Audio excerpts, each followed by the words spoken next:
Welcome to Caregiving Club On Air.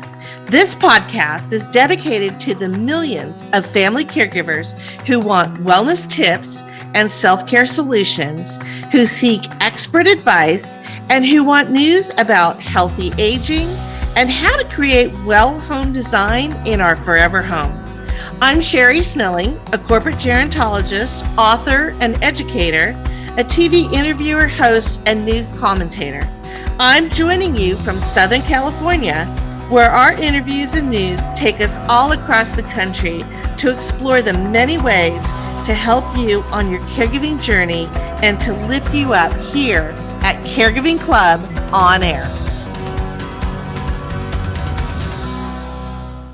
Welcome to Caregiving Club On Air. I'm your host, Sherri Snelling, and we've got a really wonderfully jam-packed March episode for you that focuses on sleep science, including a great interview with Dr. Wnedy Troxel, who is a sleep science expert and also the author of a book on how to create really great sleep routines, whether you're sleeping alone or sleeping with a partner or spouse. Now, March 10th through the 16th is National Sleep Awareness Week. So we're going to also dive into some sleep science and some sleep solutions from my new book, Me Time Monday, where we're going to be looking at what are the things that will help us get to sleep, help us stay asleep, what is the effect of naps on Alzheimer's risk, and also what are the types of things that we need to think about in terms of getting older and how our sleep needs may change. Now, on March 11th, we also celebrate National Dream Day. So we're going to talk about daydreaming and how daydreaming can actually help us with creativity and problem solving and building resiliency. Now, March 10th is also Oscars night. So we're going to be celebrating Caregiving Goes to the Movies. We've got our selection of great movies that have really terrific caregiving themes. So you'll want to stay tuned for that. And of course, March is also National Nutrition Month. And instead of diving into all of the great nutritional information that comes from my new book, Me Time Monday, I decided for this episode, we'll focus on the nutritional information that really helps aid our good restorative sleep. And then finally, of course, we will be talking about sleep tech. What are the latest technology apps and other things that are going on that'll help us get that good restorative sleep? And then we end our episode, as always, with our Me Time Monday wellness hack, which is going to be on daydreaming. And again, going back to building that creativity, problem solving, resiliency, and how to find more balance for better joy in life. With that, let's go to our Caregiver Wellness news.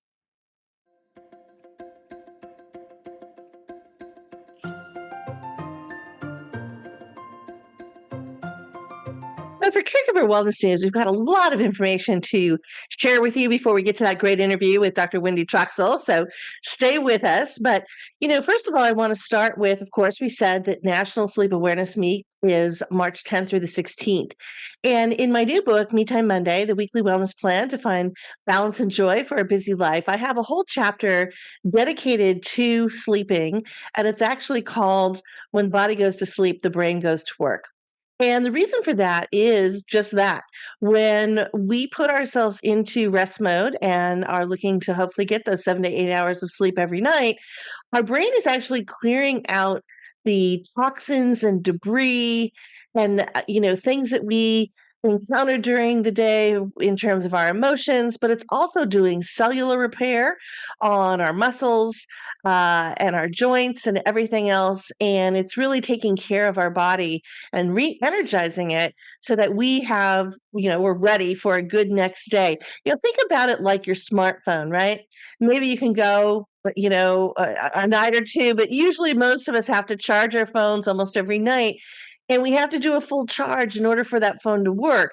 Now, if you don't charge the phone or you let the battery go too low, then the phone's not going to operate the way it should. And the same thing is happening basically with sleep in our bodies. And I wanted to share with you a little bit of the science from the book and the research that I did.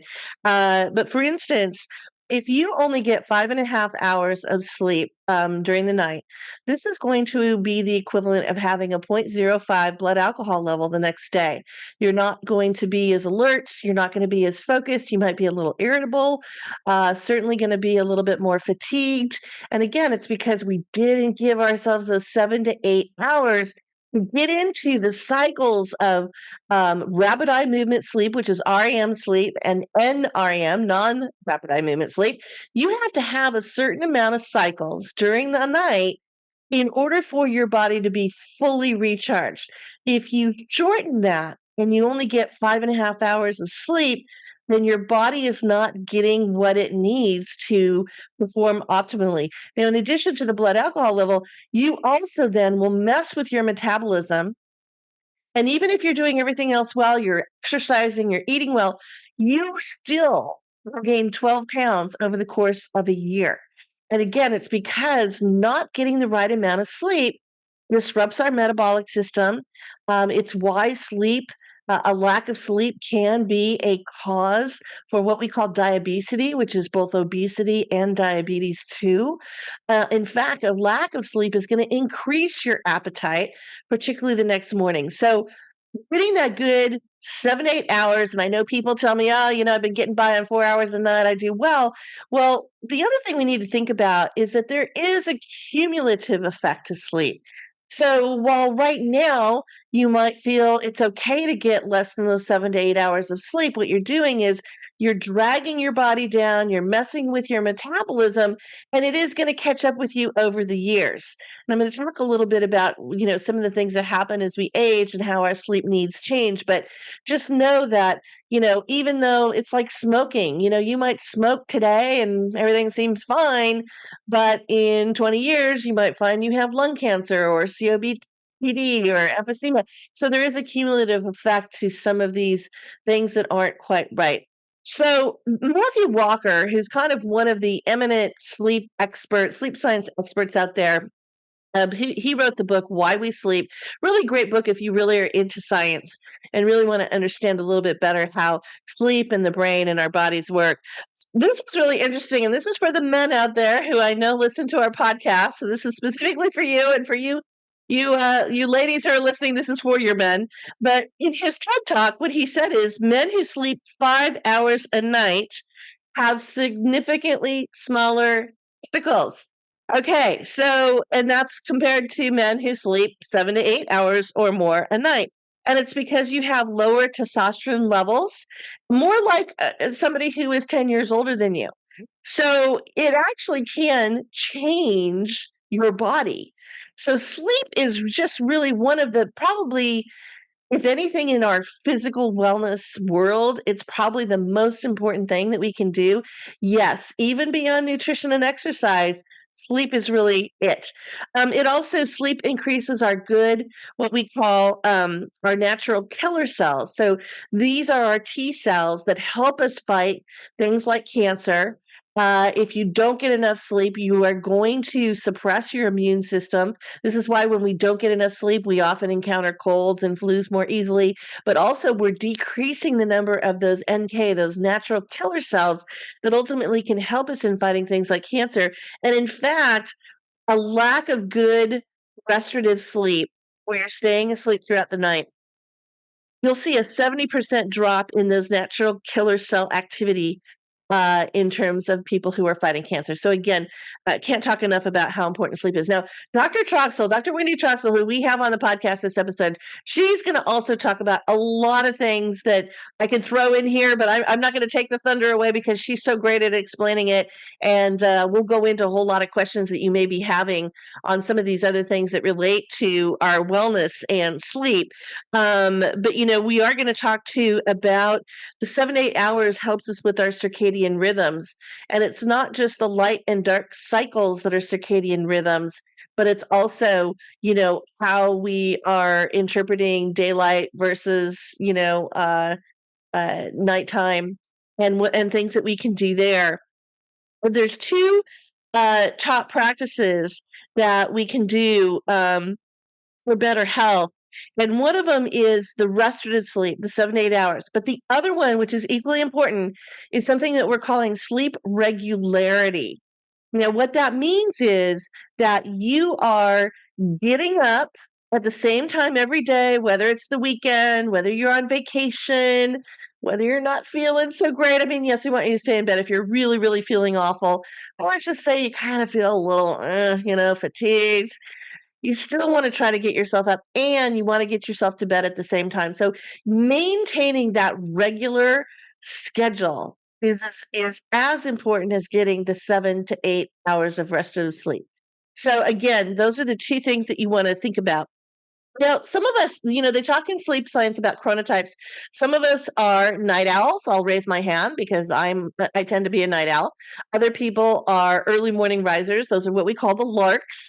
And you have to really understand your chronotype in terms of when's the right time to get up and get to sleep, because everybody is individualized. And because we have these kind of chronotypes, I can't say to you, you should get up at 8 a.m. or 7 a.m. every morning or whatever. No, it's going to be based on your chronotype. The only thing, again, is 7 to 8 hours, and you want to maintain your schedule. So think about that when it comes to when you should get up and when you should be going to sleep. Now, the CDC says 1/3 of all Americans suffers from sleep debt.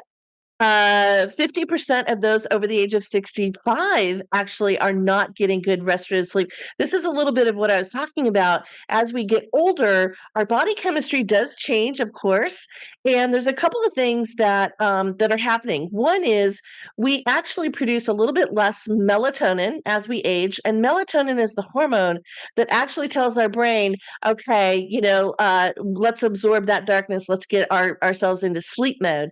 So that's where you need your melatonin, and we have less of that as we age. The thing is, sometimes in terms of, circulatory systems and all of that, we have a tendency to want to have a little bit more warmth around us because we do have often, sometimes, a lack of body fat as we age. And so what you're going to find is in our home environments, we're turning the heat up. And particularly at night, if it's really, really cold, we're going to turn that heat up. Well, that's actually the opposite of what you want to do.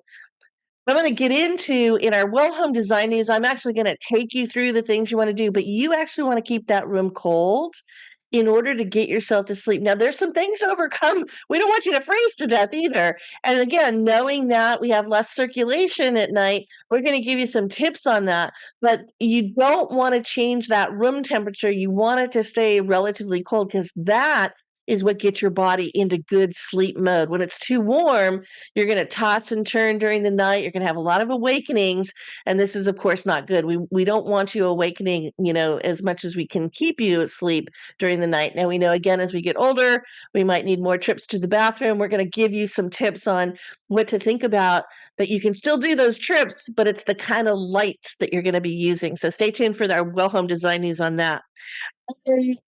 The other thing is the Sleep Foundation came out with a study and said that 37% of Americans had worse sleep in 2023. Now, this is post-pandemic, so it's very interesting that our sleep, health has not kind of gone back to those pre-pandemic levels. I would have expected to see this during the pandemic, but now that we're kind of through everything, we're still not getting good sleep. We still have maybe some anxiety. Our minds are rumbling around. Some people call it monkey brain. Other people call it, brain bounce. But there are some tips that we'll give you as well to get into that good sleep mode. Now, 20% of American adults say they rarely or never wake up feeling well rested. That was a separate survey in U.S. News and World Report. And nearly half, 43% of the survey respondents said they have insomnia, and 17% said they're suffering from sleep apnea. Now, we know sleep apnea is a really important health issue, and there are ways to address it. And so we want to pay attention to sleep apnea because it increases your Alzheimer's risk by 30% if you are not wearing a CPAP machine, or you're not getting something like, there is now a less disruptive solution for sleep apnea patients. It's called Inspire, and it's actually based on sleep tech, but it's where you have an implant instead of wearing the mask during the night. Now, not everybody with sleep apnea can do this, so you want to check with your doctor on this, but it's very similar to people who have diabetes who can have an implant put in their arm. It's called Freestyle Libre, and then they can just put their app on their smartphone up to that implant, and they don't have to prick their finger to get a blood reading. They can get the reading for where their glucose levels are off of that implant. So there's a lot of great stuff that's going on these days with some of these technologies, and you may want to check that out. 62% of caregivers, of course, are not getting enough sleep. And we've known this for a long time. Again, you've got so much going on, so many responsibilities, so many concerns, right? And sometimes we're just running through our day as fast as we can. We're checking all the boxes of things we have to do. And so when we finally get ourselves into bed at night, we're still running. We're still thinking. It's just that our brain is running and not letting us get into that good sleep, because now we're analyzing and worrying about things from the day. And we want to try to let those go as much as possible. We also know that people who don't get good restorative sleep have twice the levels of depression.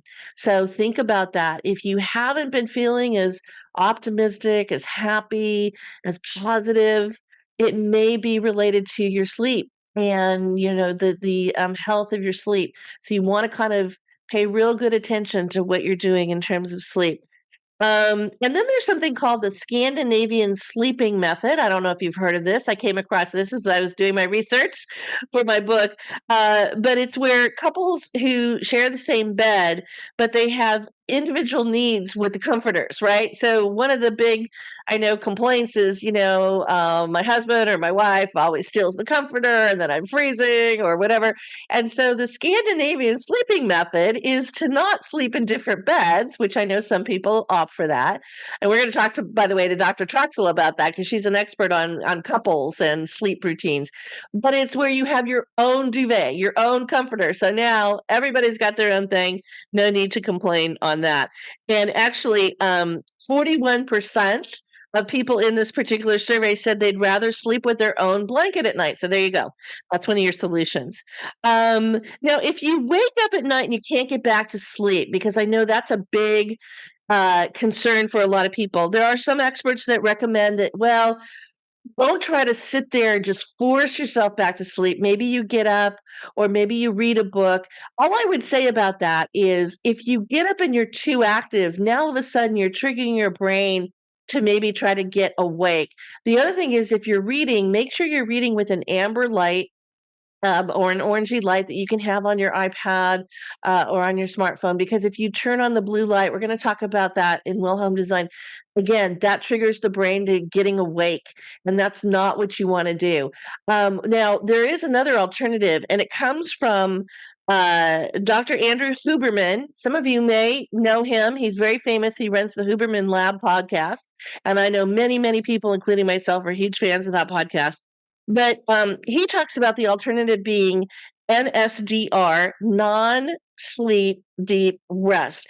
And it's kind of like almost doing a meditation or a breathing exercise, but it's very related to sleep because you're in your bed, you're lying there, and you're aware of your breathing, but you're really just calming your body back down. You're not thinking about that list of things you have to do.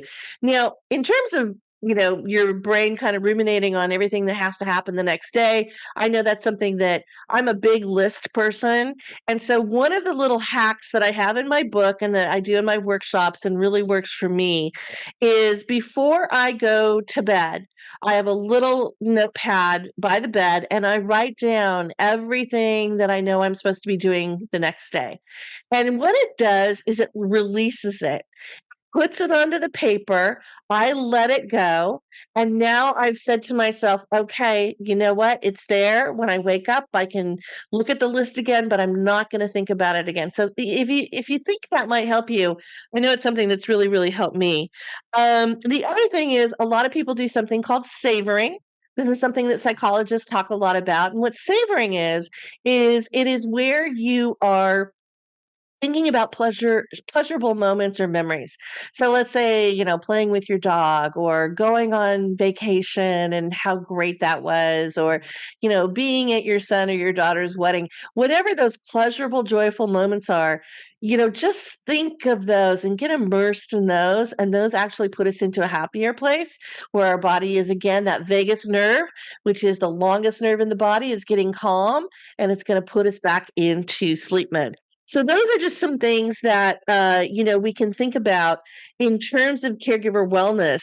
Now, in well home design, as I said, I'm going to talk a little bit about all the things you need to do in your bedroom. And I'm going to break it down among the five senses because, in my book, that's a big theme for me is the multisensory experience of our brains and what we need to think about. So, and I'll also cover the latest sleep tech products in our well home design as well.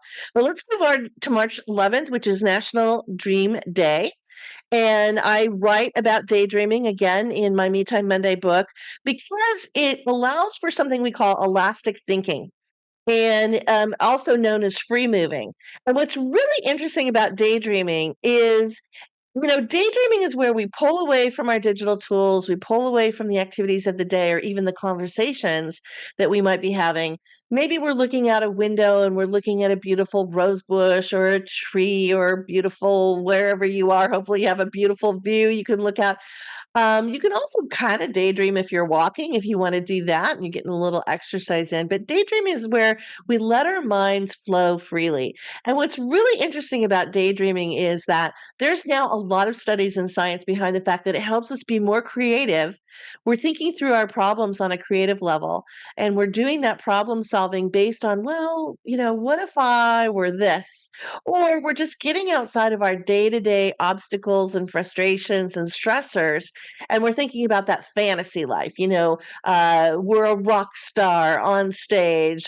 We're a supermodel. We just won the Super Bowl as the number one what is it? Most valuable player. Thank you, Patrick Mahomes, right? Most valuable player. We won an Olympic medal. Whatever it is, it kind of is your fantasy life.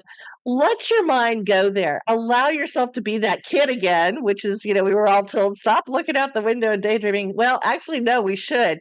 Because what it does is, again, it helps calm us and it gives us a little bit of what we call resiliency to tackle a challenge or a problem in a different way. And so when we allow ourselves to just kind of float and free move, and maybe we're not necessarily thinking about the problem, we're not saying, okay, I need to come up with something creative. No, no, no, no, no. We're becoming someone else. We're doing something we love. We're flying over the Serengeti, whatever it happens to be.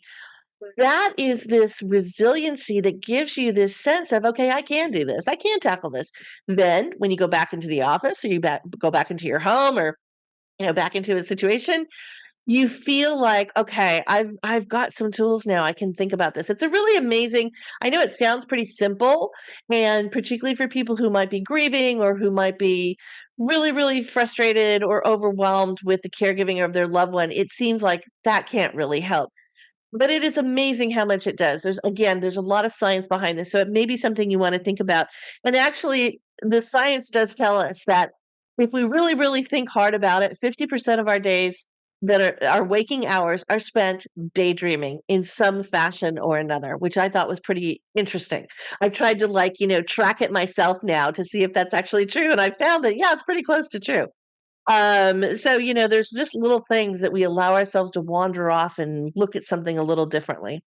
Now, I want to talk a little bit about naps because I know that people, and particularly as we age, I know that as we get older, a lot of older people take naps in the afternoon.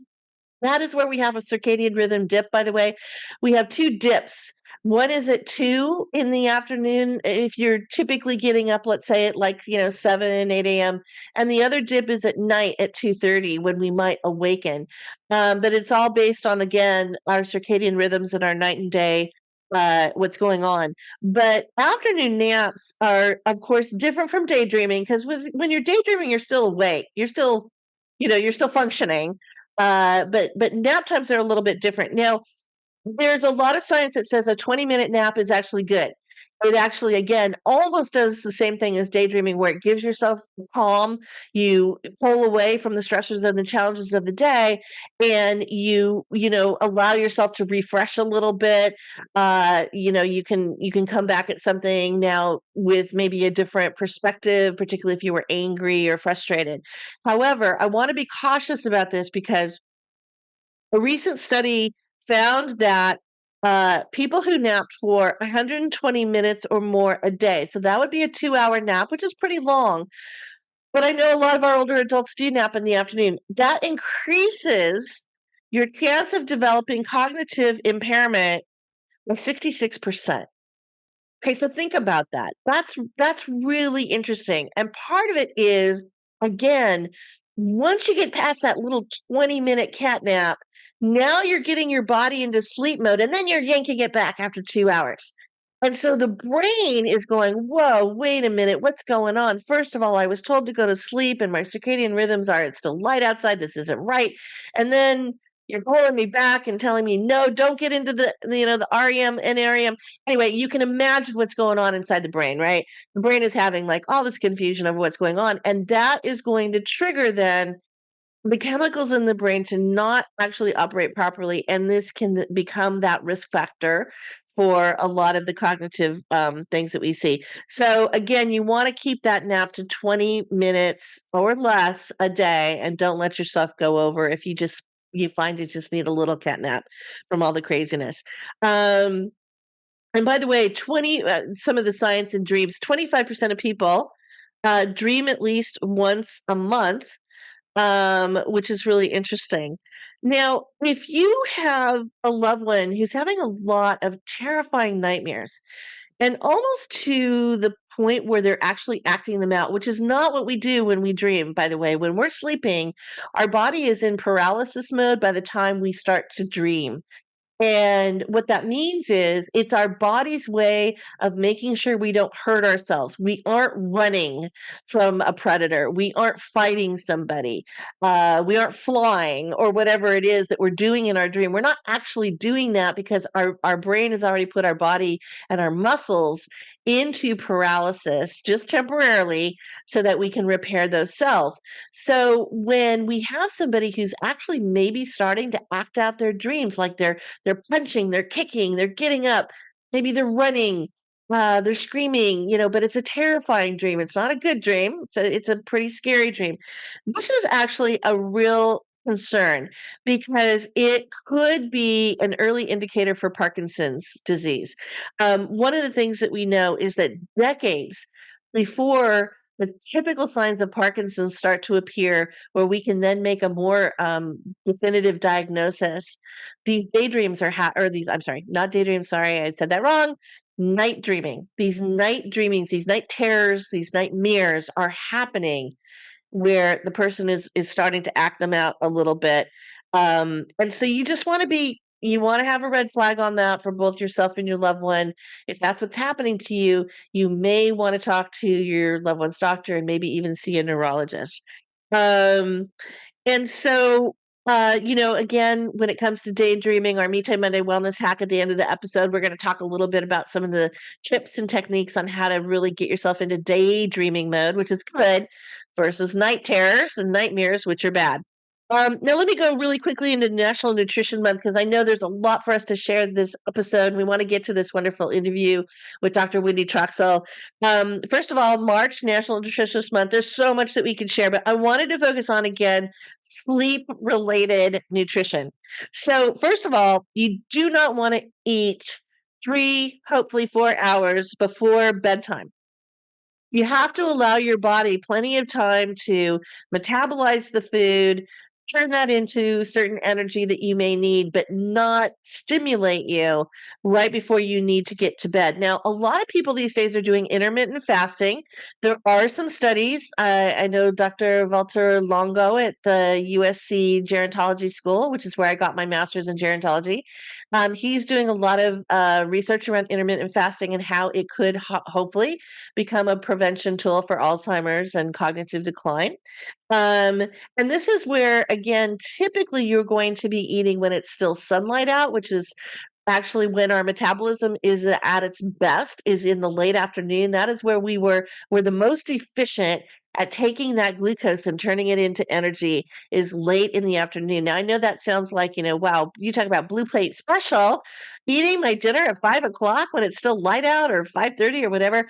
Well, this is now something that the experts are telling us is good. But again, you just don't want to have that meal close to bedtime because not only is it going to hurt with gastrointestinal health, but it's also going to it'll have certain stimulation that won't allow you to get into the good restful sleep that you need.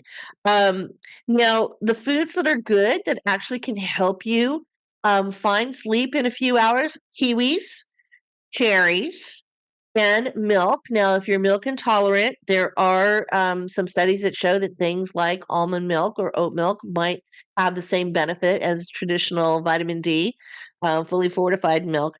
But what all of those foods do is they increase your melatonin that I was talking about, which tells your body you want to go into sleep mode. Now, there was a TikTok trend recently. I just want to do a shout out because we have to be cautious about TikTok, folks. There was a TikTok trend called Sleepy Girl Mocktail, and it was all about how you take cherry juice and something else and something else and something else, and all these people were saying, "Oh, yeah, it really helps me get to sleep." Okay, that is totally I'm sorry, that's totally false. Okay, first of all, fruit juices of any kind are full of sugar. That is gonna keep you up like you're a three-year-old running around, okay? No. So, these types of TikTok trends are really, like, nail grating because, people are putting these things out there, and I'm just telling you right now, the Sleepy Girl mocktail does not work. So just be aware that some of the things that you might read on the internet or certainly on social media are not necessarily going to be your best. You want to take the science, you want to read my book, you want to listen to Dr. Troxel in a couple minutes, you want to look for the real experts who know about this. But I will tell you something that does help. Classical music. Now, this was a very interesting study I came across in my book. Not only does classical music encourage healthier eating, versus heavy metal and hip hop and rap actually encourages non-healthy eating. You're going to reach for those potato chips and french fries and cookies when you're listening to that stimulating music rather than the soothing music of classical. But it also, so not only are you wanting better, healthier choices, but there was also a sleep science study done with women which showed that women who listen to classical music tunes right the few minutes before they wanted to get into sleep, actually, if they listened to it for 10 days straight, they would actually have better sleep habits for the next 30 to 60 days. So sometimes the types of music, and we'll talk a little bit about sounds, can help us. And then finally, I just want to quickly do a shout out because the Oscars are on March 10th. And unfortunately, I am not following a lot of the movies as closely as I used to. I used to be an Oscar party person. I would have parties every year and all that. But what I wanted to do as a little twist, I decided I would look back at some movies over the years that have really wonderful caregiving themes. And we're going to share that list with you, and you can check those out. And I would really recommend so many of these movies because they're heartwarming. Some of them are tough when they deal with things like Alzheimer's, but they're really, really great movies. So we'll have that list for you on our episode guide page. So with that, we have this fantastic interview that I know you've been waiting to get to with Dr. Wnedy Troxel, and she is absolutely fantastic, great sleep expert and author. We're going to learn a whole lot about how to get better sleep. Here is my interview with Dr. Wnedy Troxel. So I'm really thrilled to have our expert guest on today, who is Dr. Wnedy Troxel, and she is a senior behavioral scientist with the RAND Corporation, but she's also a professor at the University of Pittsburgh and the University of Utah. And very busy, Wendy. The author of a new book, which is called Sharing the Covers, Every Couple's Guide for a Better Sleep, which is a perfect topic for obviously what we're talking about today and couples and better sleep science. So, Wendy, welcome to Caregiving Club On Air. Thanks so much for having me. It's a pleasure to be here. Well, as I mentioned, we always ask our guests, the first question is, where are we talking to you from today? You are talking to me from beautiful, sunny, and snowy Park City, Utah. Ah, beautiful. Yes, I would love to be there right now. I'm sure it is gorgeous. Nice. It is such a beautiful place, in the country. So thanks so much. Now, we talked a little bit about your book, which I think is such a great Bible, if you will, for couples. We don't often think, we talk a lot about sleep science and things that we can do, but we don't often think about the fact that we might be in the bed with somebody else. So we're going to focus on that during our conversation. But I thought, tell us what some of the main challenges are just in general when it comes to sleep. Yes. I mean, as you mentioned, we typically think about sleep as an individual behavior, as if, it's this isolated thing that takes place. But the reality is, and statistically speaking, most adults share a bed with a partner, and yet it's this hugely neglected space. And there's lots of issues that can emerge when you share a confined space for what constitutes about 1/3 of our lives. That's what we roughly spend asleep, when you do it with another human being. So the common challenges couples face, of course, the big one that gets all the attention is snoring, right? The one partner snores, the other partner is in agony, is left, frustrated and awake throughout the night. But there's other issues as well. Maybe one of you is just a light sleeper. Maybe the other tosses and turns. Differences in temperature preferences. Maybe one of you works shift work or has a very different sleep wake schedule, because some of us are naturally night owls, some of us are more morning people, and it can happen that mismatched pairs can become partners, and so that can create challenges. Children can create challenges if they weasel their way into the bedroom. And then there's all the health conditions that emerge, particularly as we get older, that can also disrupt our sleep and therefore our shared sleep. So it's so important that couples throughout the lifespan of their relationship really be sort of recognize and have some grace, and understanding that it's really okay for these sleep patterns and needs and issues to sort of be dynamic over time, and to be ready to address them with your partner. Yeah, and I think, you point out, we do have these different kind of sleep, habits and things that we like. Something I read about recently was called sleep divorce. And, it's where, as you said, somebody goes and sleeps in the other room. But are there ways to overcome that? I mean, is that the best solution if somebody is snoring or, wants the window open or window closed or whatever? What is the best solution for couples when it comes to these differences? Yeah. Great question. And first of all, the best way to overcome it, first of all, is to do away with that word because it has so much negative connotation, and it really leaves some couples feeling shamed and embarrassed and worried that if they choose to sleep apart, that it necessarily means something bad for their relationship. And I'll first say that there's absolutely no evidence that sleeping apart necessarily means that you're in for relationship doom. And similarly, by the way, there's no evidence that just because you share a bed with your partner, that's going to guarantee a happy and successful relationship. Relationships take work. And what couples really should focus on is, how do we work together to ensure that we're both getting the best sleep we can? Because the evidence, the science does clearly show that being a well slept person can help you be a better partner and can enhance your relationship. So you're absolutely right. Sleeping apart is not the solution, the only solution for any couple. So, what I recommend, what couples should do, is start by having some open and honest communication about what's working and what's not working in the bedroom when it comes to their sleep, because it's such a neglected topic. And we all have sort of different beliefs and expectations and needs around sleep. And we really want to encourage couples to have some dialogue about that critical third of our lives that we spend asleep.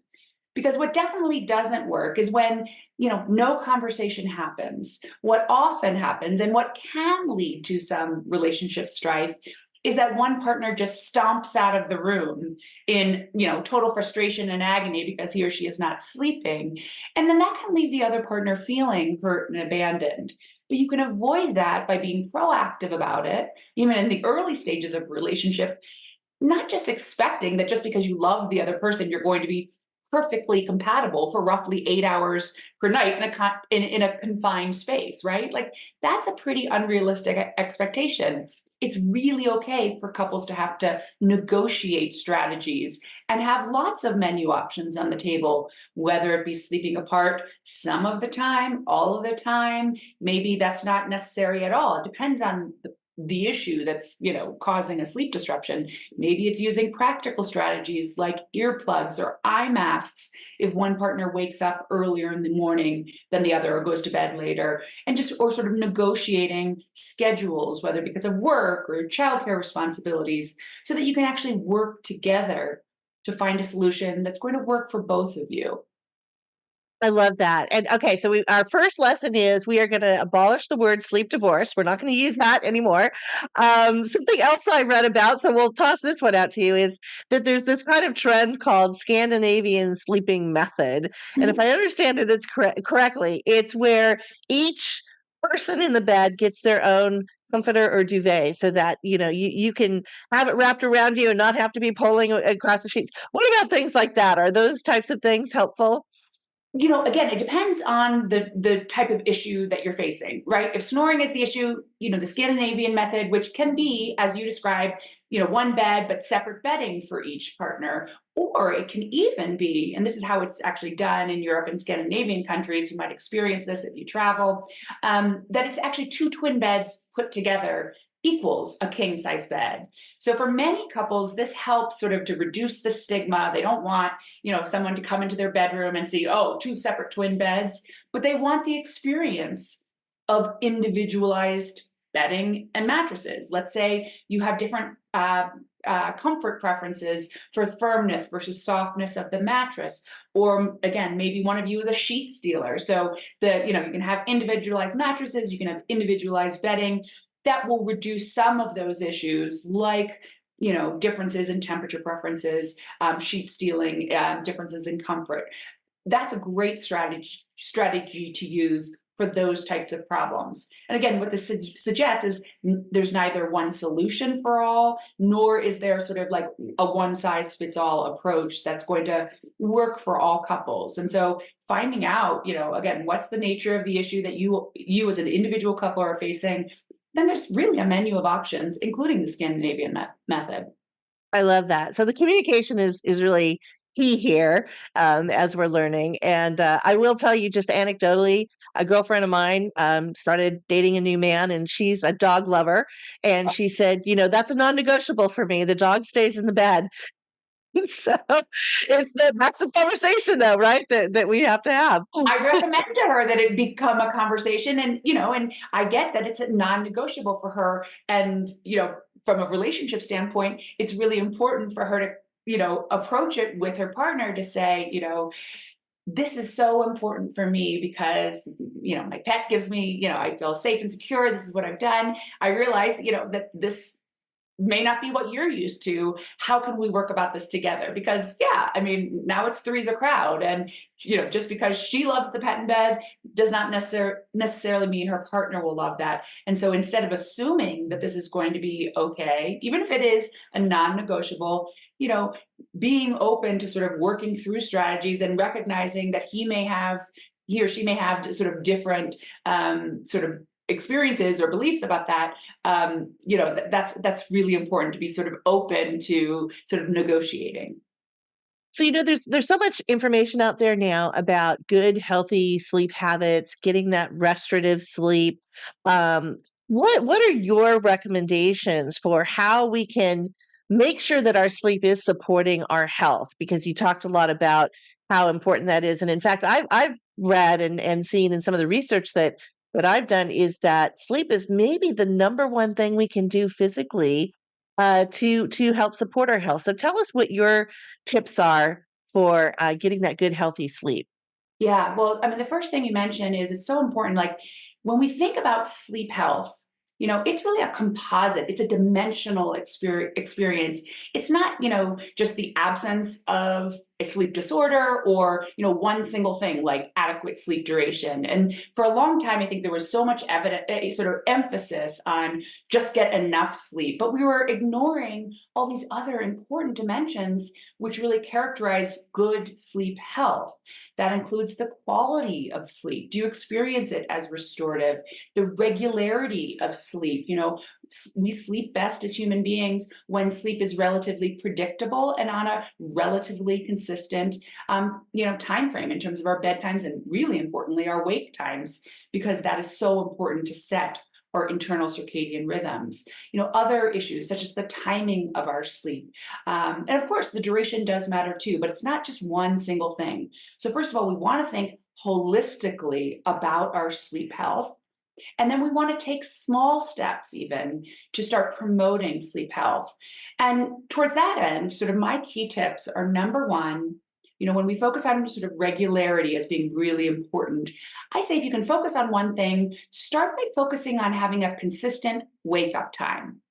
The reason I say that is wake up time is the single most important cue for setting our, internal circadian rhythm. Once you define what your wake up time is going to be, maybe it's because of your work schedule or your family obligations, you can then just work backwards, trying to allow yourself about 7 to 9 hours of sleep for most adults. It's not a magic number, but that's the general window. So you just work backwards from your wake up time to determine your regular bedtime.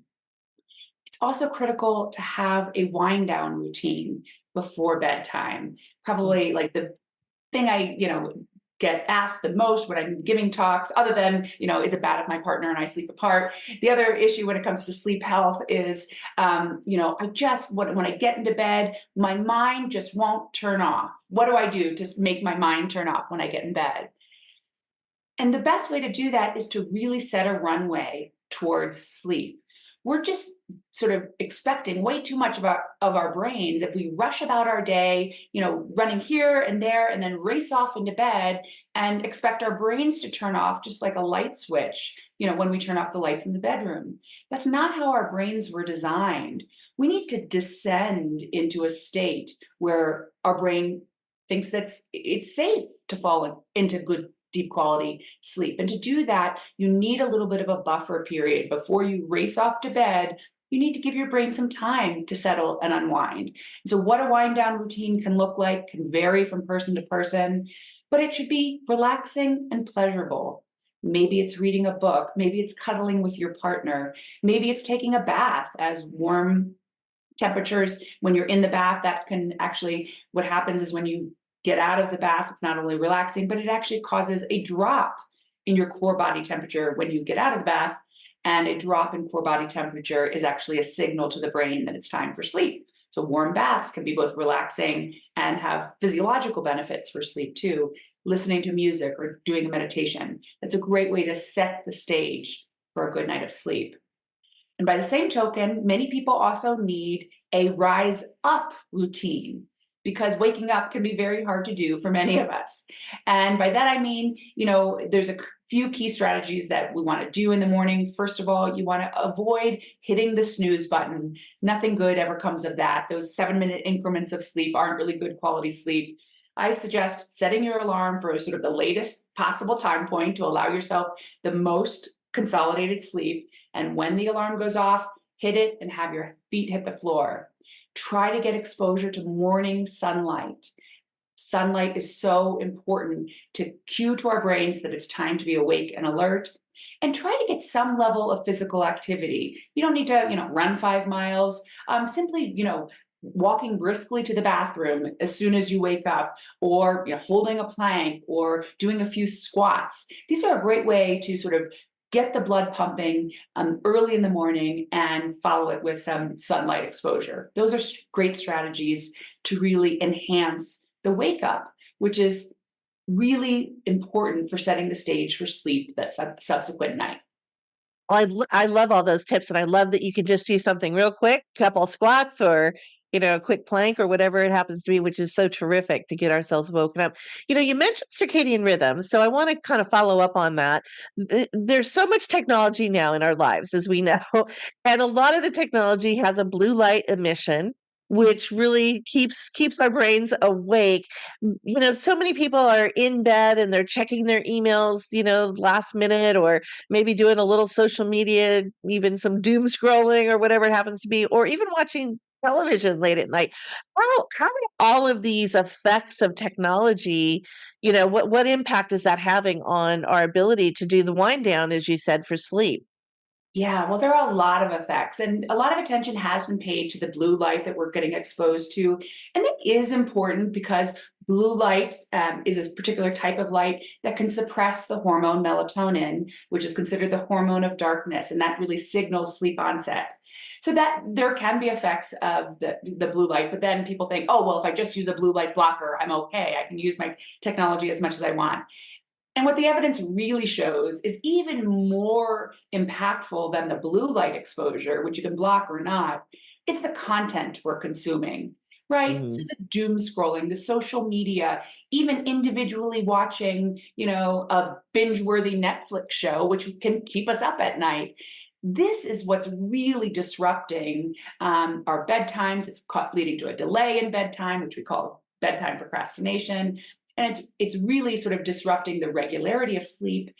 And think about what you're not doing when you're individually isolating, scrolling through, the virtual social world, when maybe you have a partner lying right there next to you. And this is a wonderful opportunity for social connection and intimacy, right? I mean, Mhm. I think with the invasion of technology into our bedroom, we're really losing a sacred space that used to be reserved for quiet, restful, social connection, right? You know, Mhm. whether you're, intimate with your partner or simply holding hands or talking about what happened during your day. That's a really important quiet time to not only prepare for bed, but also to strengthen that relational bond. In fact, in my book, I give an example of a really simple activity that couples can do to sort of reinstate not just a nighttime ritual, but a couple's nighttime ritual. So, if I may tell you and your listeners, Yes, it's called absolutely. it's called the high-low compliment, and it's really simple. I talk about it in my book. And what you can do, either lying in bed together or before you go to bed, sitting on the couch, each partner can take turns first describing a high that happened during your day, something good, something you're happy about, something you feel proud of, or maybe something funny. Then you each share a low, something that didn't go so well, that you're disappointed about, thinking about, worrying about. And then you pay your partner a compliment or tell them something that you feel grateful about. It's so simple. And yet these three, strategies that you take turns doing, it's a great way to sort of, share something that happened to you during your day, to also express gratitude to your partner. And we know that disclosing emotions to your partner, enhancing positive emotions, and expressing gratitude are not only good for relationships, they're also good for sleep. So, again, this is a great way to set the stage not only for a good night of sleep, but also to help build that emotional bond instead of individually doom scrolling or looking at, what your friends from high school, what their latest trip is on Facebook or social media. Well, and I love that because I do think that in certain ways, we like to think maybe technology has connected us, but in a lot of ways, it's also isolated us, as you've kind of illustrated. Getting back to that human to human contact, where we're feeling that hormone oxytocin, which is the love, trust, bonding hormone, right? You don't get that necessarily from your iPhone or your smartphone, but you definitely get it from a partner or a spouse, which is really, really important. Yeah, and what's Um, the message? Yeah, to start to follow up that, what's the message, we're sending our partner, and we're, it's happening back and forth, so we don't need to be judgy here, but like I think it's important that we become aware of the message that we're sending, that I'm choosing to connect virtually instead of the real life human being. And I think, it takes sort of being proactive and recognizing that and making choices to say, no, this is an important time to connect. Social media has a place other times, but that nighttime ritual is really important for couples. Yeah, I think you're absolutely right. Those conversations are just, they're just so difficult and give us back that quality of life. What are, if you have couples that are struggling with sleep, Particularly, let's say one partner has a lot of insomnia. Maybe they've got a lot of things going on. They're a family caregiver. They're worried, or things going on at work, and they can't. They're tossing and turning, maybe having to get up. What is your recommendation if you're struggling with sleep?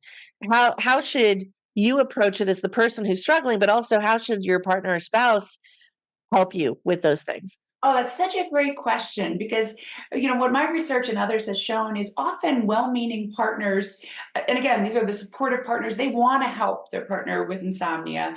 They often do sort of exactly the wrong thing, or what we would say is counterproductive when it comes to effective insomnia treatment. So, what we know, if you're somebody who's suffering from insomnia, first of all, I would say that's a clinical sleep disorder. It happens to be the most common sleep disorder, but effective treatments are out there. And to many people's, they don't know this, but actually the most effective treatment for insomnia does not come in a pill. The most effective treatment for insomnia is a behavioral one. It's called cognitive behavioral therapy for insomnia. And one of the most important components of cognitive behavioral therapy for insomnia is helping to regularize the individual's sleep schedule and to really consolidate their sleep. And when I say that well-meaning partners sometimes do the wrong thing or the counterproductive thing, they might say things like, "Oh, honey, sleep in. I know you had a terrible night. Just like sleep in. I'll take care of the kids in the morning," which again makes perfect sense because your partner is struggling.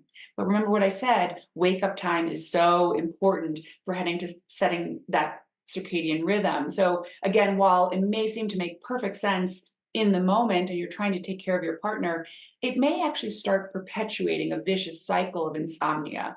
So rather than doing that, I would really recommend encourage your partner to go seek treatment for their insomnia because it, is a very debilitating condition. It has sort of major impacts on quality of life, mental health, and relationship health.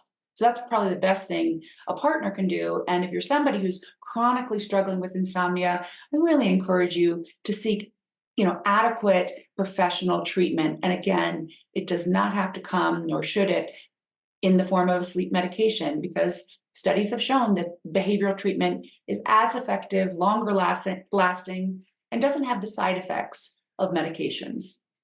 I love that. I like to have some drug-free solutions that we can share with our listeners because I think it's really important to look at those. And I think now that we have access to things like teletherapy, it makes it even, more Absolutely. Digital accessible, versions. Yep, yep. And right? again, this is not some like, alternative therapy. This is the therapy that is recommended by the American College of Physicians, the American Academy of Sleep Medicine, and many other major medical organizations. It's routinely underutilized because it's a lot easier to go to your provider and be handed a pill. But as you said, there's lots of modalities of treatment now, in addition to in-person therapy, but also digital technologies, including app-based versions that have also been tested in head-to-head trials and have demonstrated efficacy, even in comparison to other medications. And I'm glad you mentioned, kind of the apps and a little bit of the technology. I just got back from the big CES show, and there's so much technology now being Really embedded is. in everything. Exactly, it's huge. What are your thoughts around some of the sleep science technology? Like, for instance, I've seen the smart pillows that have vibrations in them, or even some, sounds like nature sounds that you can put on that come actually through the pillow.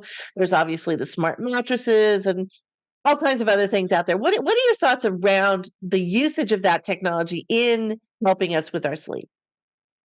It's really exciting. It's so wonderful to see sort of the business world really pay attention to sleep. It's a sign that we're all waking up to the importance of sleep, as it were. And again, this is a society that has historically undermined sleep and thought that sleep deprivation is a sign of strength or machismo. And now we're really realizing that no, sleep is foundational for success, human performance, productivity, and health.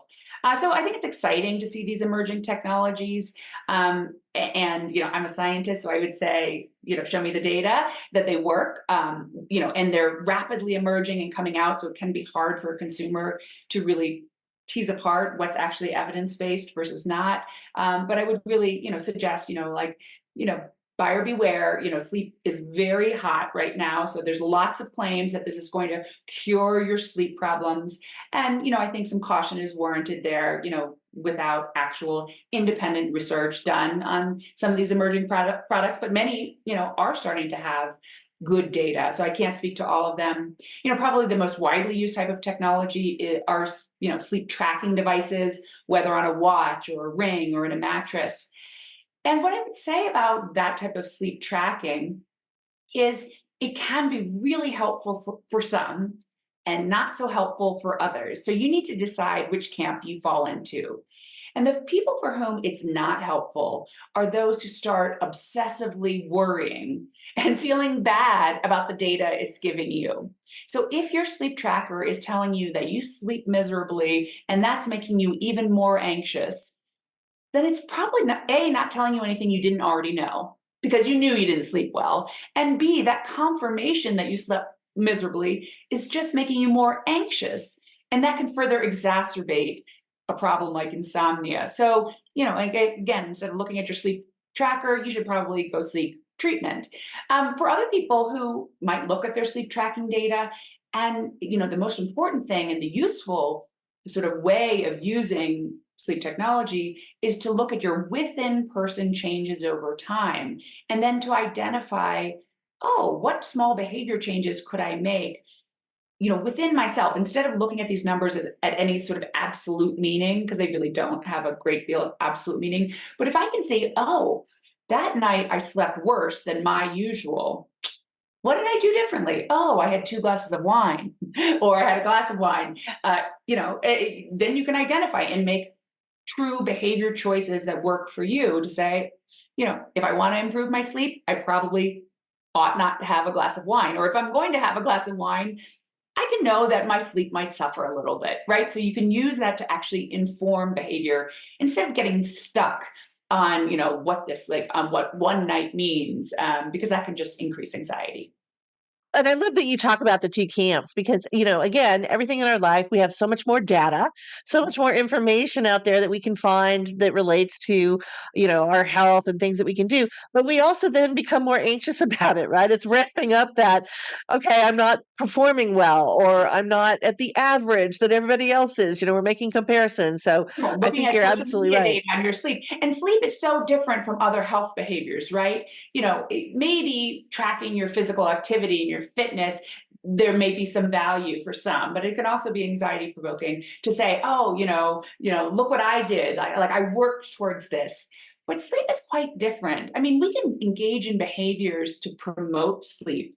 But if you effortfully strive and work for sleep, like you're gritting your teeth and like trying to like grind down to do it, it will elude you because sleep is a state we have to fall into. So all that effort and striving can really send the wrong signal to the brain, and that can make it actually more difficult to sleep. Again, remember, sleep is a process that requires the brain to feel that, okay, the world is safe and secure. I can descend into sleep. But if we're, approaching sleep like it's a race or, some like activity of physical endurance or power, that's really, not the right approach. So in that way, there's some nuance, and we have to really sort of recognize, are these devices, is the technology working for me or is it not? And use that as your guide. This has been absolutely fascinating and such really great information for our audience. Is there anything else that we didn't cover that you feel is important to share? No, just to reiterate again, I mean, we know that sleep is foundational to our own individual health, our well being, our performance, our productivity. And this is true throughout the lifespan, right? But I also really want to emphasize to people that sleep also matters for your relational health. And so, for those who are continuing to believe, oh, I don't need to sleep for myself, I function just fine. If you're not going to sleep for yourself, then do it for your partner and everyone else around you, because frankly, we're all happier, healthier, nicer people, funnier people when we're well slept. So it's really, it goes beyond just the individual benefits. We benefit, the people around us and society when we're well slept. So it's a worthwhile goal. Absolutely. And thank you for reminding us that yes, while we think of sleep as a solo pursuit, it really isn't if we have a partner or spouse in our life. It's that social health as well as your physical health. Wendy, this has been really wonderful. Where can our audience find more information about you? We'll certainly have a link to your book on our episode guide page, but where can they either follow you on social media or find more information? Well, thanks so much for asking. Yes, of course, my book is out there. Please go out. It's a great way to establish a nighttime routine and get some tips for you and your partner. I have a website, wendytroxel.com. I also have 2 TED Talks, one about adolescent sleep and one about couples and sleep. You can check that out. I'm also on Twitter at Wnedy Troxel and on Instagram, Sharing the Covers, the title of my book. Wonderful. Well, we're going to have all of that. We'll have links to all of those things on our episode guide page. And Dr. Wnedy Troxel, it has just been wonderful meeting you and talking to you today. Thank you so much. Thanks so much for having me. It's been a real pleasure.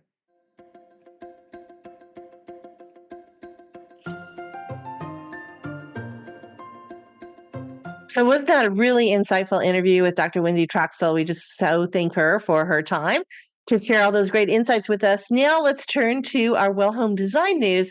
A couple quick shout outs that I forgot to mention since it's National Nutrition Month. We are going to have on our episode guide page some links to some previous interviews we've done. One is with Dr. Annie Fenn, who is the author of the Brain Health Kitchen Cookbook. And that was from Season 3, Episode 23, and also Dr. Bonnie Kaplan, who is the author of A Better Brain from Season 2, Episode 4.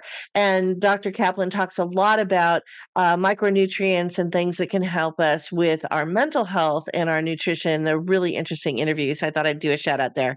Now, in turning to Well Home Design news, environmental wellness is something I've gotten really into lately. As you guys know, listening to this podcast, our environments have such an important role in our overall health and wellness. And the environments meaning our homes, the environments that we live in, our offices, where we might be spending a lot of time, and certainly our communities, which is a little bit of a larger, maybe less control that we have over our communities, but certainly we can control what goes on in our offices and our homes. So I wanted to kind of break down some things for you in terms of the 5 senses. As you know, in my book, I focus on multisensory, what's happening with the brain. So, sight, sound, smell, taste, touch are really critical. And they're an important kind of list, if you will, of things that help us with calm and with stress. And so I wanted to break down what are the things that you should be doing in your bedroom, in your home environment, that's going to help you with a little bit better sleep. So let's start first with sight. No blue light emissions. I mentioned this earlier in Caregiver Wellness News. And one of the things, again, that happens is that circadian rhythms are actually based on 2 things. They're based on our light and dark cycles of day and night. They're also based on temperature, we're going to talk about in a minute, but on the light and dark cycles. So our ancient brains are still hot-wired to when we lived outside on the African savanna. And when it got dark, we went to sleep. And when it got light, we woke up. Well, we are still kind of working with that kind of environment. And so what we have to do is we have to pay attention to those circadian rhythms. And we also have to pay attention to the technology in our lives. Now, I talk about this imbalance that we have in our lives with technology. And it's not to say technology is bad. It's not. We need it. It's, helps us in our modern world. But at the same time, we have to understand what technology is doing in terms of our ancient brain and some of our health practices that were good for us over this, millions, 2-3 million years that we've lived and evolved as humans. So blue light emission is similar to, in terms of our brain, what our brain senses when we use blue light. Blue light is everything from our artificial lights in our homes. It's the light on your bedstand. It's the TV light. It's the light emitting from, your tablet or your smartphone. It's the lights that you might turn on to get to the bathroom at night. All of these things are blue lights. And what that tells the brain is time to wake up. And so it really interrupts our deep restorative sleep, and it throws off those cycles we were talking about that are so critical to get through the REM and REM sleep cycles during the night.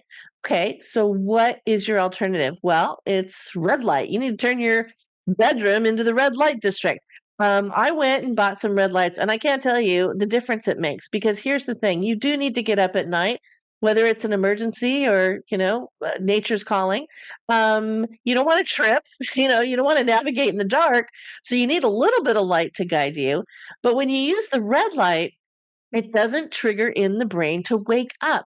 You're still in dusk mode. You're still in the body going, okay, I'm still in that, that mode of sleep.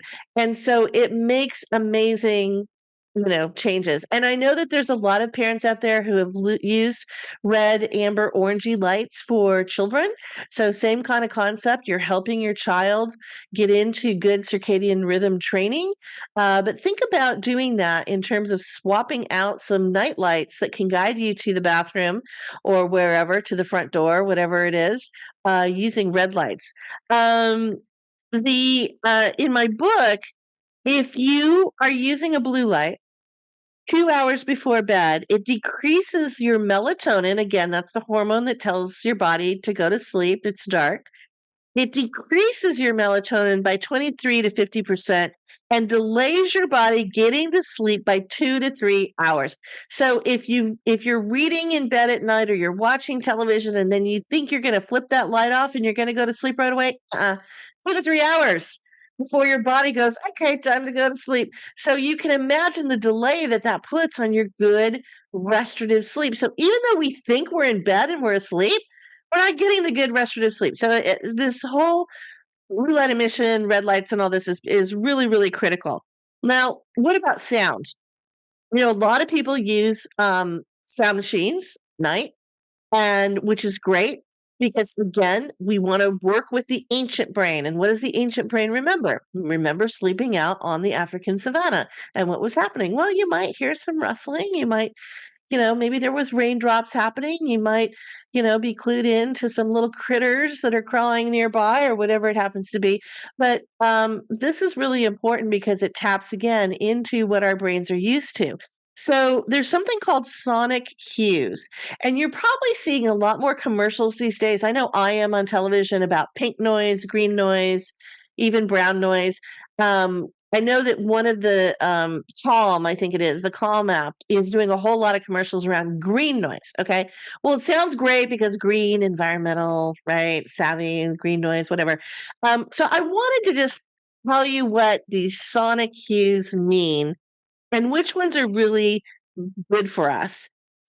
So first of all, when we talk about noise and sounds, it's called beat matching. And one of the things that it reminds us of is when we hear these beats and these sounds, it's not only reminding us of that African savanna, it's also reminding us of being in the womb and matching the beat of our mother's heartbeat. Okay, so there's a calming effect there.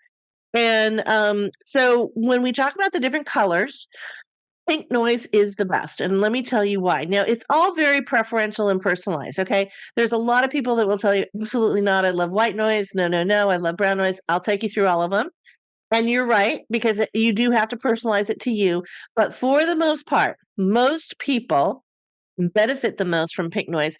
Most physicians and sleep experts will talk more about pink noise. And here's why. It mirrors soft nature sounds like soft waves on a beach, the rustle of leaves in a light rain, or maybe even a light bird song. So it's got that soothing effect of nature. Again, nature in the brain, nature and neuroscience is what my book is all about. It helps you get to sleep sooner and helps you stay asleep longer. Okay, that is what the studies have shown. And also for people who have tinnitus, which is a ringing in the ears, which about 15% of people between the ages of 40 and 80 will develop tinnitus. Pink noise actually is really beneficial to use for sleep at night. Okay, so what's the difference with pink noise and green noise? Green noise, very similar. It is nature sounds. Okay, so it's got that same kind of rhythm, nature sounds, but the sounds are a little bit deeper on the tone scale. So it's going to be heavy rain. It's going to be crashing waves. It's going to be a crackling fire. Now, again, for some people, this is really soothing, and green noise is great for you. So I would say green noise is number 2 on the list, after pink noise being maybe best. And then, of course, there's white noise, which many of us know about. And even some of the sleep machines that are out there will talk about white noise. And really what they mean is the spectrum of sonic cues, because they'll offer pink and green noise and brown noise, but they call it all white noise, which is wrong. So, we're learning. But the white noise is a consistent hum. So this is like a whirring fan, TV static, or a hair dryer. And what it can do with the brain is it can block some external noises. So if you've got noisy neighbors, or maybe somebody, who lives near you and they're a shift worker who gets up at 2 a.m. or whatever it is, it can block some of those sounds out. Now, some people like that consistent, hum. It's almost kind of hypnotic, really. It's really almost like a hypnosis for the brain. And some people like that. And then I mentioned the brown noise, which is also known as red noise. And this is the deepest sounds that you can get on the sonic hues spectrum. These are waterfalls and thunder. This is real deep, deep noise. Now, to a lot of people, that's disruptive, but there are some people who love it. So really, it does depend on your own preference, but just know there are all these different, colors now in the sound spectrum, sonic hues that you can use to help with your sleep. Now, music, I mentioned earlier that classical music is actually really good to help you get to sleep. There was that study that I told you about with women getting better sleep after they listen to classical music for 10 nights. You just want to make sure that the tempo is 60 is less than 60 beats per minute, because 60 to 100 beats per minute is your resting heart rate. You want something a little slower than that. That'll help you get to sleep. So what I did is I developed our Caregiving Club playlist. I'm going to see if I can get it up on Spotify, but at the very, very least, I will have the links so you can listen to the music on YouTube. But I've curated 7 wonderful classical music songs for you that will help you get into this restorative sleep. Now, that's sight and sound. Now, what about smell? Okay, we've always known that lavender really helps with, again, helping our body get into a calming effect. A lot of people mist their pillows, spray some lavender in the room. I actually love pine scent. So I have something that is a mixture of pine and lavender, which is really beautiful.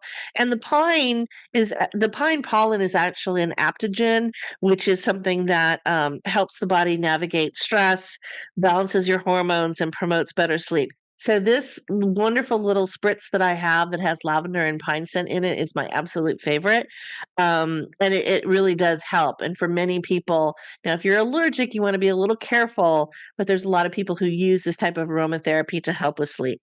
What about taste? We mentioned the cherries, the kiwis, and the milk. Those are all foods that you can eat 3 to 4 hours before you go to bed, and that's going to help increase your melatonin levels. But I didn't mention caffeine. You want to stay away from caffeine at least 4 to 6 hours before bedtime. That's how long it will stay in your system and keep you stimulated. And then on the flip side, we've got alcohol, which alcohol is a depressant, but it also depresses your melatonin. So alcohol is going to prohibit you again from getting into good sleep, because it's reducing your levels of melatonin, which is what helps us get to sleep. So those are all things that I just wanted to help you think about. Now, when we talk about melatonin, there's a lot of science that's out there right now, and there's a couple articles that have been written about melatonin toxicity, and I wanted to be really clear with you what I'm seeing. So there's a lot of parents that have actually been giving melatonin supplements to their children to help them get into better sleep. Here's the problem. You can almost overdose on melatonin. Now, when we're not talking necessarily about killing you, although there have been some horrific studies out there about what it's doing to your child's brain to have this overdose of melatonin. But Matthew Walker, who I mentioned is kind of a sleep guru, he said that melatonin isn't as effective as you may think when it's taken as a supplement. And so there was a recent study that was done that showed that it only increases the speed with which you fall asleep by about 3.9 minutes and only improves your sleep efficiency by 2.2%. Now that's the supplement. That's the melatonin supplement. The organic melatonin that we're creating in our bodies just chemically is going to help you get to sleep. But a supplement, you can see how quite frankly ineffective it is. So be careful about supplements because a lot of people think taking a pill is the silver bullet, it's the panacea, and it isn't going to necessarily help you out. There's also a lot of people who think they can catch up on sleep over the weekends. And what I would say with that is that's really, really difficult. Now, when it comes, we did sight, we did sound, we did smell, we did taste. How about touch? That's our fifth sense. Okay. So this is a really important one. I think I may have mentioned earlier, you want your bedroom to be cooler. In fact, you want it to be 65 degrees. Now, for a lot of people, that's kind of cold, particularly for people who live in Southern California, where we aren't used to 30-degree weather. But 65 degrees is optimal. Again, interestingly, this was the level of temperature that was out on the African savanna. So that ancient brain is kicking in and going, I need my 65 degrees. Please don't go over that. Now, as you get older, you might get a little colder. And so a lot of older people turn their temperature up in their rooms or they have a heater. You don't want to do that. You need to keep the room cool. The hotter the room is, the less you will get good restorative sleep. You'll be tossing and turning, you'll be sweating, you'll be getting up. So you want to have a cooler room. Now, if you're still cold, there was a recent study that came out that said socks are really great because, again, most of our temperatures are escaping from our heads and our feet and sometimes even our hands. So you may want to put on socks. You may want to put on a little beanie knit cap to sleep in like when we were little infants just born. But those things can help while your room is still cool and helping you stay in good sleep. Also, I mentioned circadian rhythms are not just light and dark cycles, they're temperature cycles. So if you have a hotter room, you've thrown your circadian rhythms off. You want to have that cooler room. In fact, you have to drop your body temperature by 2 to 3 degrees to get into good restorative sleep. So you can imagine if your body temperature is still high because the room is hot, you're not going to get there. Now, the Sleep Foundation did a really great study, and they came up with some other solutions, and I mentioned some of these in my book. One is that 26% of people are using weighted blankets. I've mentioned that a lot of assisted living nursing homes use these. Yeah, I want to be careful. You want to get one that's only 10% or less of your body weight. You don't want it to be too heavy, but for a lot of people, it's very comforting. It's like cocooning, and it doesn't necessarily make you too warm. So a weighted blanket can actually work. I like the ones that have the glass beads, not the plastic beads in them. It's just a little bit, I know glass sounds like, oh, that doesn't sound very soft, but it actually is. It's almost like a little shiitake or shiatsu massage on your body as those little balls and weighted blankets kind of roll around. And then, as I mentioned, some people actually took to wearing socks. The 46% of people took a warm shower 1 to 2 hours before bed. This is really great because what it does is it drops your core body temperature by focusing the circulation on your hands and feet. So again, your hands and feet are stimulated, and then you can put on the socks or even some knit gloves or something. But the rest of your body, it's lowering that core body temperature. So the warm showers are really a great alternative. And also what's really wonderful about taking a warm shower at night rather than in the morning, or you can take it both times if you want, is that it washes away the toxins in the same way your brain is going to wash away the toxins at night. It kind of is almost meditative in that you're letting, all of the debris and tough stuff that happened during the day, you're letting it go. You're washing it away in the shower, and it's giving you this peacefulness, this lightfulness to get into bed. So think about that. So that's something that that I know that a lot of people are talking about. Now, I don't have a whole lot of time left, so I just want to quickly mention sleep tech. Of course, there's a lot of apps out there. We know that everything from smartwatches and Fitbits and bracelets that we can wear, and everything is tracking our sleep. Some are better than others. We'll try to find some good information for you that give you some insights into those. But there was a group and a company I wanted to do a shout out to that I've come into contact with lately. It's called Sleep Space, started by Dan Gartenberg, who is a neuroscientist. And it's where you turn your bed into a sleep smart bed. So your bed is actually tracking your sleep, easing you into deep sleep, syncing with your circadian rhythms.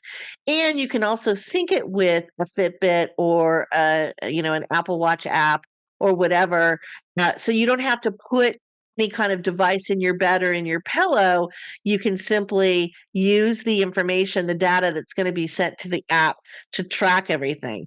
And it works with both iPhone and Android. Really fascinating stuff, by the way. So you don't have to wear a wearable at night, is basically what I'm saying. So you may want to check that out. They also offer soundscapes, like I said, like pink noise can be delivered now through the bed. And also, season 3, episode 22, Rick Renner, who's the CEO of DreamPad. Remember, he talked to us about the pillow technology. So you may want to check out that episode because that's also got some really terrific information for sleep tech and where it's headed and how it's going to help us get better sleep. Now, there was also something else really quickly that I came across, and I just wanted to mention it quickly. This was from the CES show that just happened in January. There was a display called the Dawn, as in the dawn of day, the Dawn house bed. So it's a stylish, high-tech alternative to traditional adjustable bed, or what we used to call hospital beds, which is really perfect for an older adult. It comes with customizable features. So again, you can adjust the bed.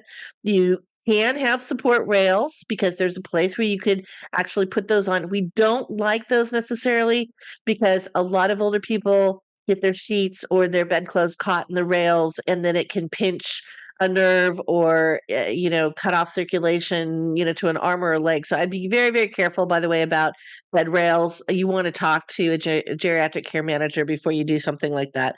But it also has underbed lighting, voice command, remote control, tracks the sleep, also monitors other health issues like things like sleep apnea. And so it's both a bed, but also almost like a medical pod for information. So I thought that was just interesting. I wanted to just mention that to you. But again, lots of little nuances to think about when it comes to sleep and what's really good for us in our environments of our home, our environmental wellness. Now, with all of that, we're going to head into our Me Time Monday Wellness hack, which is on daydreaming. And I promised you're going to learn more about how daydreaming helps us build our resiliency. So here we go. Welcome to our Me Time Monday Wellness hack. This episode, we focus on how daydreaming helps us build resilience and get creative about caregiving challenges. When we think of daydreaming, we think of a few fleeting seconds when we see ourselves as a rock star in front of thousands of screaming fans, or winning the lottery, or sailing the world on a beautiful yacht, or taking the podium to receive our Olympic gold medal. But not all daydreams are fantasies. Sometimes they are ways to discover our own superpowers to overcome everyday challenges. While we think of daydream moments, in fact, studies have shown that daydreams actually occupy 1/3 to 1/2 of all of our waking hours. But don't confuse daydreams with the dreams that we have during sleep. They are very different. Our dreams while we sleep often are confusing and have us jumping from one bizarre or unexplainable scene to the next. Night dreaming tends to not be logical or rational because they come from our subconscious mind and thus are not interpreted literally. Daydreams, on the other hand, are empowering because they are 100% of our own making.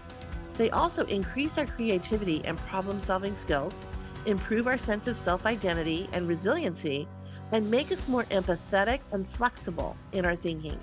Daydreams are movies in our minds where we are the actor, director, producer, screenwriter, and audience all in one. And in fact, the same kind of creativity that goes into movie making is at work when we daydream. We are thinking for pleasure, similar to when we escape into a theater to watch a movie. Daydreams are vacations in our minds that are in vibrant color. Similar to the scene in the classic movie The Wizard of Oz, our night dreaming can sometimes be in black and white, but our daydreams are all in technicolor. Psychologists believe this is because we are emotionally invested in our daydreams, experiencing them firsthand, whereas in night dreaming, we are an observer and often emotionally distant from what is happening. The other reason daydreaming makes us feel more alive is that it is a multi-sensory experience, meaning we engage all five senses, even if it is coming from memory and then being forecasted into our future. Smells, tastes, or scenes and sounds from our past help create connected memories into our future. Therefore, our daydreams become a well-known escape from the routine of everyday life. It clears out the clutter in our brains in a similar way that night dreaming helps clear the toxins and modulates the emotions of our day. The trick is not to get lost in our daydreams or have them derail our daily activities to an extent that all we're doing is mindless wandering. Think of daydreams like a vacation. You need the break, but you cannot take a vacation every hour of every day. Sometimes when we daydream, we may unintentionally ruminate, allowing toxic memories to invade and disrupt our thinking. Scientists have tracked daydreaming in several studies and found that not only does the content of our daydreams matter, but we need to be free-moving to avoid ruminating that causes those negative effects such as depression or increased anxiety. When we free move, our minds typically go to a playful or positive fantasy life that can boost our mood. It also allows us to not be anchored in our past, but to float freely into a future of more happiness and more hopefulness. Now, neuroscientists believe that since daydreams involve both our past and current lives with our fantasy future life, the brain is performing complex thinking.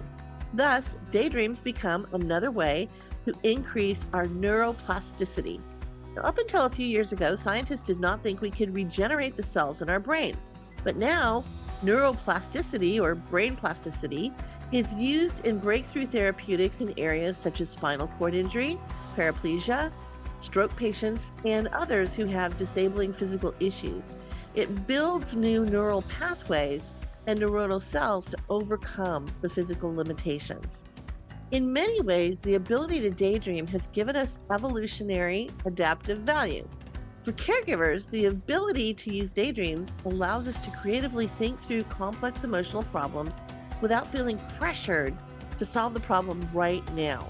When we allow our brains to rest from the left-sided analytical and decision-making area of the brain, and instead we flex the right side of the brain where creativity resides, we are helping ourselves to unplug from current stressors and avoid building up to the point of burnout. Some of the benefits of daydreaming affect several of the 7 elements of wellness I write about in my book, Me Time Monday, including emotional, intellectual, and social wellness. Studies have shown daydreaming builds a sense of identity and may even help with resiliency. This is because you are combining memories of your past or current life with your fantasy future life, and thus you are creating a pathway to build a better you. Studies have found we become more flexible and maybe more empathetic because we daydream about alternative scenarios. By looking at alternative solutions or other ways of doing things, we foster more flexibility in our lives that can help us with stress. This also helps us build upon our social capital, which can make us more successful and happier in our relationships. This is called elastic thinking, coined by physicist and author Wnedy Troxel. Most of the innovators in our world, from Walt Disney to Oprah Winfrey to Elon Musk, use elastic thinking.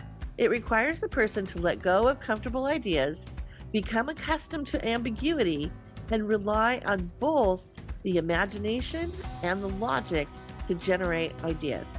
I call daydreams your mental floss for keeping your mental and emotional health in balance to tackle the tough challenges you face, especially when caring for a loved one. It also taps into our ancient brain when we lived out on the African savanna 2 to 3 million years ago, and we had wanderlust. We wanted to explore new horizons, see what was over that next mountain range.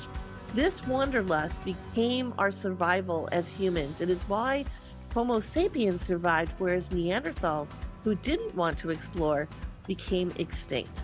We need to let our minds wander for continued resiliency and thriving. I hope you enjoyed this Me Time Monday Wellness Hack. Each episode of our Caregiving Club On Air podcast will feature a new Me Time Monday Wellness Hack. You can find these and more in my new book, Me Time Monday, The Weekly Wellness Plan to Find Balance and Joy for a Busy Life. Or you can visit MeTimeMonday.com or CaregivingClub.com. We hope you enjoyed this episode of Caregiving Club On Air. Please hit the subscribe button to listen to us on our newest channels, Amazon Music, SiriusXM, iHeartRadio, Pandora, as well as Spotify, Apple, and Google Podcasts, and other listening channels. Check out all the resources and article links on our episode guide page at caregivingclub.com. Just hit the podcast tab at the top, and you can email us with comments and questions at podcast@caregivingclub.com. Thank you again for listening. Take care and stay well.